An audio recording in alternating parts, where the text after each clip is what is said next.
Hello everyone. You are listening to Sustainable Tourism. Today is Jan 13th, 2022.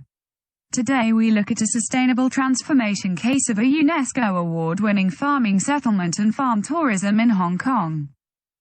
Lai Chi Wo is a remote rural settlement in Hong Kong, located beside a mangrove forest and lush woodland within Plover Cove Country Park.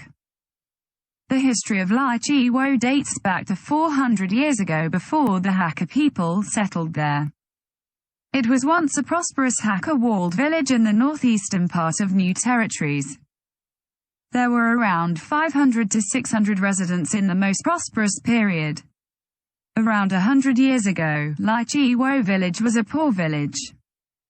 Once home to more than 1,000 residents, its population fell sharply starting in the early 1960s. Most of the younger residents have moved out for a better living in nearby towns such as Fanling or Tai Po, or emigrated overseas, leaving the village with the older residents only. The original residents would, however, go back to the village whenever there are celebrations, like the Taiping Ching Chu festival held once every 10 years. However, now it regains its vibrance and verdant village's reputation.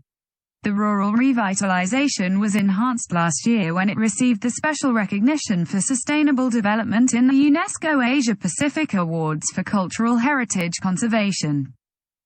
Agriculture stopped becoming a viable way to earn a living and so many residents left, Sang Wai Yip, the village head of Lai Chi Wo, says. The village grew decrepit and neglected, he says while poring over old black and white photographs of crumbling houses in the area.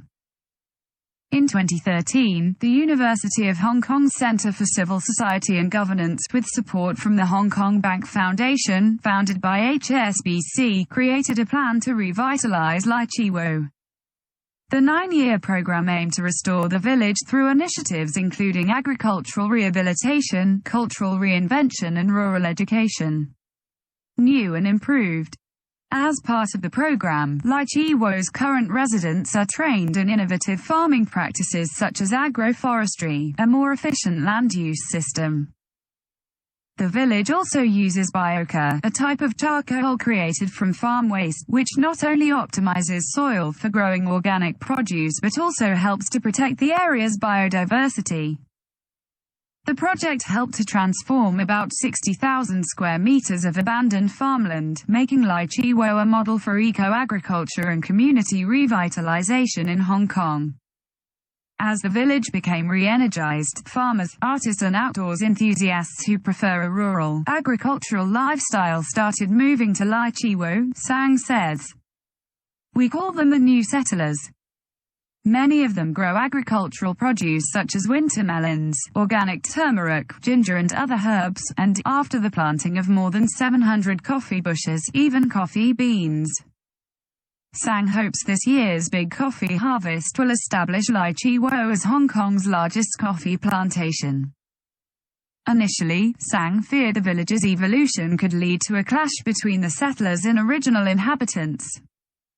The village belongs to the indigenous inhabitants, who have their own cultures and traditions, so I was worried, will they accept the modern elements brought in by their new neighbors?